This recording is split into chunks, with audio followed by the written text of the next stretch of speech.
አቶ ታዬ ደንደአ በቁጥጥር ስር እንደዋሉ ተሰምቷል። አቶ ታዬ ደንደአ በፌዴራል ከፍተኛው ፍርድ ቤት በመዝገብ ቁጥር 321683 ሐምሌ 30 ቀን 2016 ዓ.ም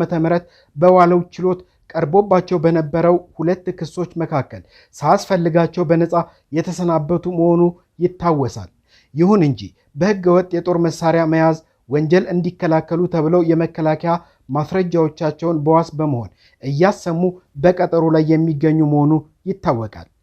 አቃቢ ሕግ ነፃ በተባሉበት ሁለት ክሶች የከፍተኛው ፍርድ ቤት የሰጠውን ውሳኔ በመቃወም ይግባኝ በመጠየቅ በፌዴራል ጠቅላይ ፍርድ ቤት ሁለተኛ ወንጀል ይግባኝ ችሎት ሲከራከሩ ቆይተው ይግባኙ ተቀባይነት አግኝቶ አቶ ታዬ ደንደአ ለአቃቢ ሕግ ይግባኝ አቤቱታ ላይ መልስ እንዲሰጥ ከተደረገ በኋላ ግራ ቀኙን ሲያከራክር የቆየው የፌዴራል ጠቅላይ ፍርድ ቤት ሁለተኛ ወንጀል ይግባኝ ችሎት በዛሬው ዕለት ግንቦት 25 2017 ዓ.ም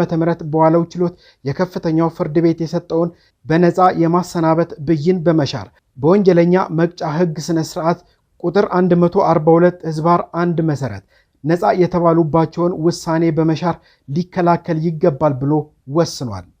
በዚሁ መሰረት ከዚህ በፊት አቶ ታዬ ደንደአ በዋስ የተለቀቀው ሁለቱ ክሶች በከፍተኛው ፍርድ ቤት ነፃ ስለተባለ ስለነበረ አሁን ግን የከፍተኛው ፍርድ ቤት ውሳኔ የተሻረ በመሆኑ የዋስ መብቱ ቀሪ ሆኖ በዛሬው ቀን በቁጥጥር ስር ውለዋል።